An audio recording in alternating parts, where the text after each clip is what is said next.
Okay, let's see what happens there. That was weird.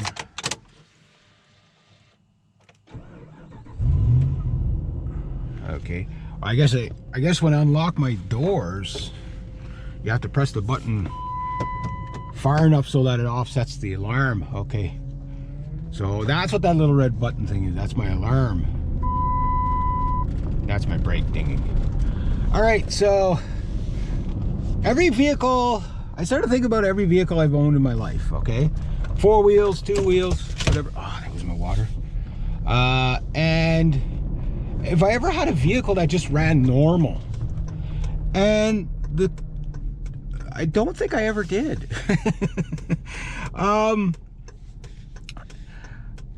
My very first vehicle, well, actually I did have one that ran. My very first vehicle was a Kawasaki LTD 440. Right, that thing ran like a charm till I dumped it in the snow.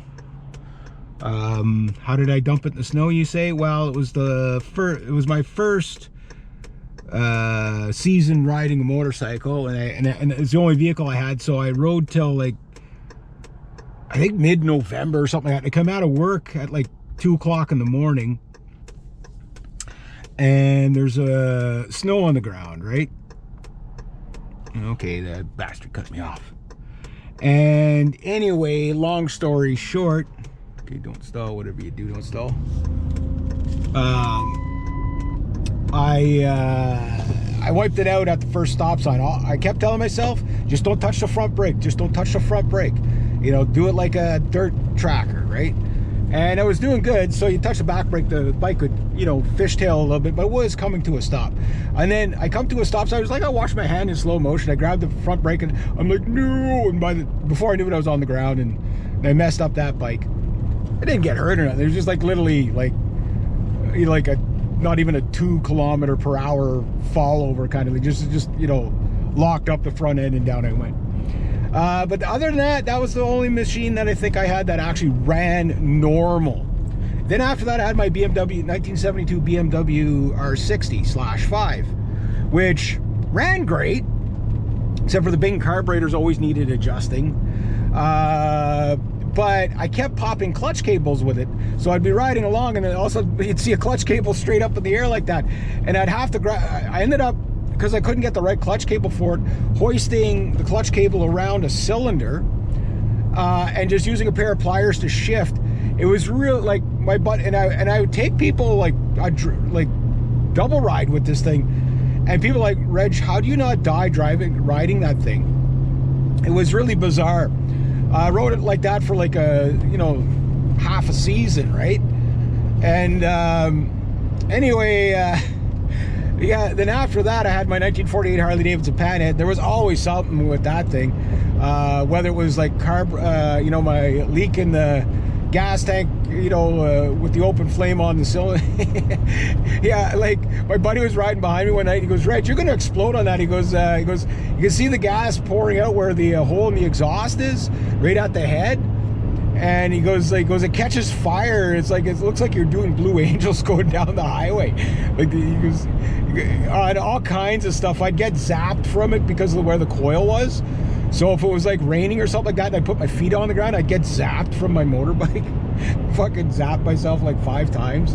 There was always something with that bike. And then after that bike, it was the Pizza. That thing was pure evil. It tried to kill me every time. Too much. I've talked about that bike before. It tried to kill me every time I ride it. It was just, had so many gremlins. It ran good, but it was almost impossible to start. Nearly broke my kneecap trying to start it because it was kickstart only. And yeah, that bike was just one thing after another with that bike. And I think that was the last motorcycle until I got what you call it, Pegasus, my Triumph, right?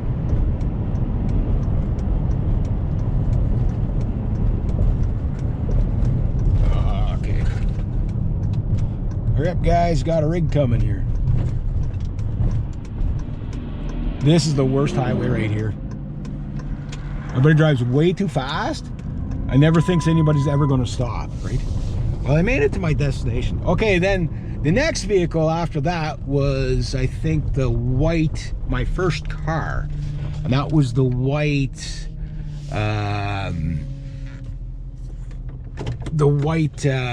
95 Chevy Cavalier. Good job, Thunder, you made it.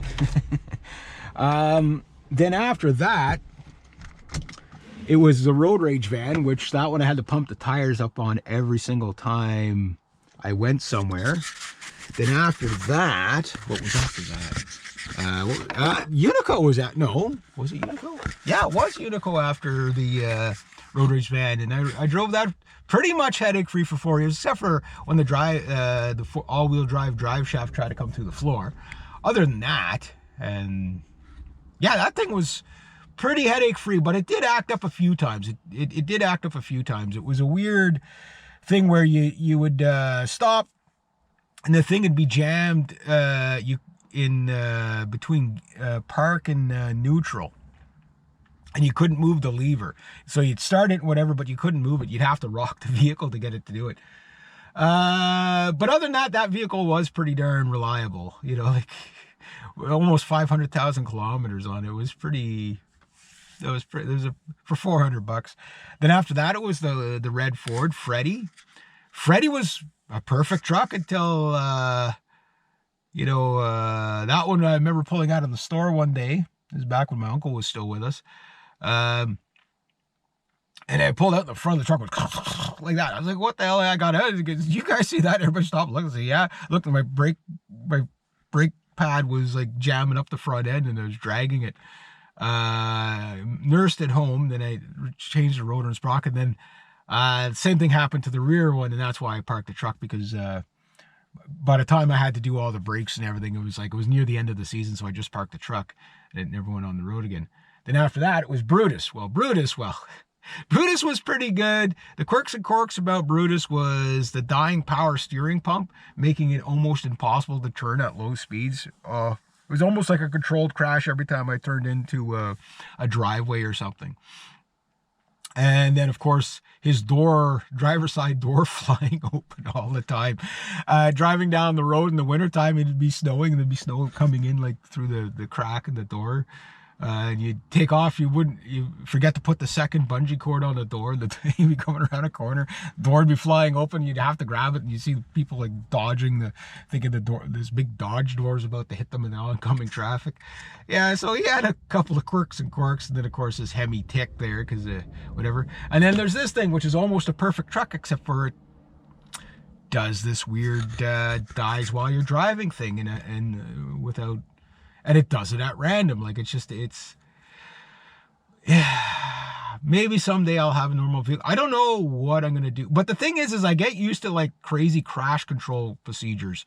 Like this thing, as soon as someone's behind me and the engine light starts flashing, okay, hit the four ways, ditch it, you controlled crash into the ditch, you know what I mean? Not crash, but but one of these days I'm going to go off move off the road too fast, and it's going to pull me right into the ditch. You hit the loose stuff, and then all of a sudden your vehicle goes squirrely on you, because you don't have a lot of time between the time that engine light flashes and when it does die, because like sometimes it's like and dies right away, and then you lose speed so fast and your power steering, which means you can't get out of the way for people. So the second I see it, I hit the four ways, just so the guy behind me that has to be, there's nobody behind us, but he has to be 30 feet behind my bumper. At least it sort of gives him a bit of time not to crash into me or whatever. So yeah, bizarre vehicles. Maybe someday I'll have a reg vehicle that doesn't distract the shit out of me while I'm driving. That's the thing I don't like. Because just like you can't have any confidence, right, in your vehicle, and that sucks, especially this vehicle. I really like it. It's like, and I'm at that point where I'm in the rock and the hard place. You always hear me bitching about my financial situation. Like, I got money coming in, but it's like the cost of things. Like, I'm going to spend $700-800 in fuel every month. You know what I mean? So suddenly, $20 an hour is not really cutting it. You know what I mean? And you can't really squeeze everybody for $25 an hour on everything, or else, like everybody's feeling it. It's a real catch-22, right? And then, of course, all the problems I'm having trying to find an actual mechanic now that I have no money. I'll find all kinds of mechanics when you have no money. But right now I have no money to actually fix the problem right. But the problem is I'm chasing symptoms, not problems. I don't know what the problem is with this thing, because if I did, I would have an idea of how to fix it. I already tried attempt 1 and it cost me $140 just to find out that it probably wasn't it, right? And I don't want to do that whole replace everything and it's, you know, turns out to be like some little wire, you know, on the back end of the truck that just shorts out everything up here.